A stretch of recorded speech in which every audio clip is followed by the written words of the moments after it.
Hi, this is Wendy from Knitters Brewing, and I'm going to show you how to remove waste yarn that's been put in for an Afterthought heel. So in this case, this is my sock, and the cast on edge is that direction, and the toe is that direction. And I've got 28 waste yarn stitches put into my sock. You can see they are the lime green ones. It's always nice to make your waste yarn very obvious. And now we're going to take them out. And what happens when you do that, you're going to remove all these lime green stitches. That's going to make all the stitches on either side of it, this tan row and this colored tan row, those are all now going to become live stitches that you then need to pick up, and from there you will put on your heel. So there's a couple of ways you can do it, depending on your level of comfort with thrill, I guess. If it's typically for me, I'm just going to pick out those stitches and then I'm going to come back and grab all those live loops across there. Because I know that once something's been knit, especially with wool or a natural fiber, and it's been in its knit state for a little while, that fiber remembers. Wool has memory. So as soon as I pull this out, those stitches aren't going to run. They're just going to hang there, and it's not going to be a big problem. So they're not going to disappear on me. Also, one little tip for picking up the stitches is that I'm going to use a much smaller needle to grab them than they were knit on. This was all knit using a size 6 needle. I'm going to pick them up using a size 1. That makes it a lot easier to slip the needle through the stitches that I'm picking up. And then once I've done that and the stitches are secure, then I can go back and put the work onto the size needles, the size 6 in this case, that I'm going to actually knit the heel with. So let's get started doing that. Now you're going to just start to pick out your waste yarn like this, all the way across. And so I won't make you watch me do all 28 stitches, but I'm going to do enough here so that you can see what's happening as we're doing it. And if this waste yarn tail here starts to get annoying, just clip it off. We're not saving this at all. Now you can see as I'm pulling these, let me pull one more. I am starting to free up loops on both sides of this knitting, and those are the ones that we're going to come through and pick up. Now if it makes you feel more confident, you can pick them up as you go. You could grab your pair of needles and just start going through them. And when I'm first grabbing them, I don't even care which direction I'm putting them through. I just want to get them right, get them caught on the needle, and then I'll come back and clean up which direction they're in. So you can take 2 needles or 2 sides of a circular needle as you go and pick them up like this. But you can see that they're not going anywhere. So I like to make my life a little, less complicated, not have so many things going on at a time. And I just do all my picking first. So I'm going to do this, and then I'm going to come back and show you how to proceed from here. All my stitches are now taken out with the waste yarn, and I have a sock with a big, scary looking hole on the side of it. Kind of looks like a mouth, like it wants to talk. Hi, give me a heel. Anyway, so what we're going to do now is start to pick up these stitches. I'm going to start with the ones on the bottom. Okay. And like I said, I'm just going to grab a needle. Now I need to lay this down. I'll try to keep my hands out of the way here. If you handle it carefully, your stitches aren't going to go anywhere. Now, you're looking at this saying you're putting these on the needle the wrong way. And again, I don't care. Right now, I just want to get them on a needle so that they're secure. Sometimes I don't even get all 4 plies. I'm going to fix that when I go back and slip them onto the needles that I'm going to be knitting with in the next step. So I'm just going to work my way across here. And then when I get to the end, I'm going to flip the sock over and work my way across these stitches. So we're going to work our way across here. When I get to the last one here, I'm going to flip it over and work back across this way. And then I'll come back and show you what that looks like. I have picked up all the stitches now. Went across the bottom, circled around, and back across the top, and I got them all on here.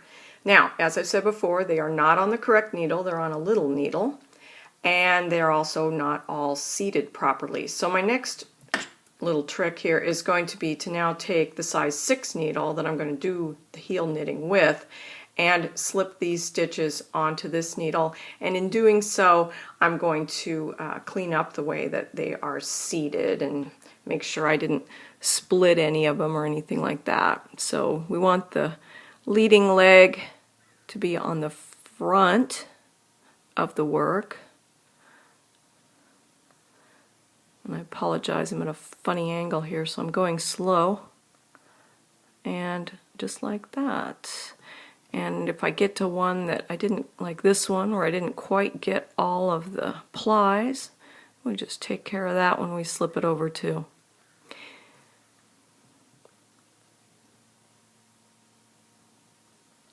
Alright, so I think you get the idea here. So I'm going to go ahead and finish this, and then I will come back and we'll start the first round. And here are my stitches on a size 6 needle, all ready to become a heel. One comment I want to make at this point is you will notice, and please don't think you made a mistake, that you're not going to have the same number of stitches on each needle. So on the needle side that is the cast on edge, my cast on edge is down here, I mentioned I had 28 stitches that I had put on waste yarn. Now, due to the nature of knitting being an interlocking fabric, you're going to have one fewer stitch on your top needle. So I have 28 and 27 stitches. You'll always have one fewer on the top needle. And we'll make up for that as we knit along. So what I'm going to do now is switch to my heel color, and I'm going to knit along here, and then when I get to the side, I'm going to stop and show you what we're going to do. Because if we were to just knit right across here, we're going to end up with a hole in the work. So when I get down here, I'm going to pick up a stitch in this little valley right here between my two needles to help neaten up the appearance of my heel. And then we'll work across here and we'll do the same thing on the other side. So then I'm going to have 29 stitches here and 28 here. So I only need to actually take out one of those stitches to get back to the point where I have 28 stitches on each needle to go ahead and finish my heel. So let's see what that looks like. I have now knit my lower edge stitches onto the color that I'm going to use for my needle or for my heel. And now I'm ready to pick up a stitch in this gap over here. So turn the work, and then we need to decide where we're going to pick up this stitch. Let me get my handy pointing needle here. So you want to pick up a stitch that's going to be firm. So you don't want to grab one of these ones right along the edge here, because it's just going to leave a big loop when you try to knit through it. And this one would be the same way. So I like to go into the next row where the stitches look much more uniform and firm, and I would either go into this stitch here or through this stitch here, and that one seems to be kind of in the middle, so let's use this one to pick up in. If your gap seems like it's going to be wider than you want it to be, you don't have to just pick up one, you could pick up two. You could pick one up in that stitch and that stitch before you start working your way around the other side. That's fine too, because in the next row you're going to do decreases on the edge to get rid of those extra stitches. So you can pick up as many as you want because you're going to take them back out. But for the case of this demonstration, we're going to take one, and this is the one we said we were going to take. So insert the needle through that, and then just like you're knitting, Get my hands situated here. We're going to wrap that around and pull the stitch through. And then we're just going to move on to the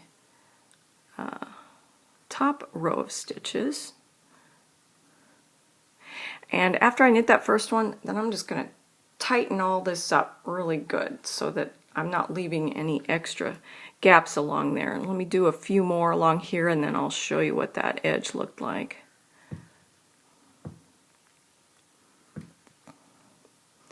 Okay, so back to our edge, and so we had the ones along the bottom. Here's the one I picked up on the side, and here are the ones that are along the top. So now what I'm going to do is continue to finish these stitches along the top, and then I'm going to do the same thing on this side. I'm going to pick up a stitch over here as well. Okay, we are in the home stretch. This is the last little bit of information. I finished the last round. I worked across the top of this hole with my color, my heel color, and then I picked up a stitch down in the gap on this side. Now I'm doing round 2. So now I have 28 plus 1 stitches on the bottom needle and 27 plus 1 stitches on the top needle. So now the top needle has its 28 stitches that it's supposed to have. We're good there. But I've got one extra one down here. So as I'm working the second round, I'm knitting to the point where I get to the last 2 stitches. And the last stitch, you'll recall, is the one I picked up. So what I'm going to do now is get rid of that last stitch, and you can either knit them together or slip knit, whichever fits the type of heel decreases you're going to do. I'm going to do K2 together, and now my stitch count is right again. So I'll just finish knitting this round. I'll have 28 on each side, and I can continue with my heel decreases.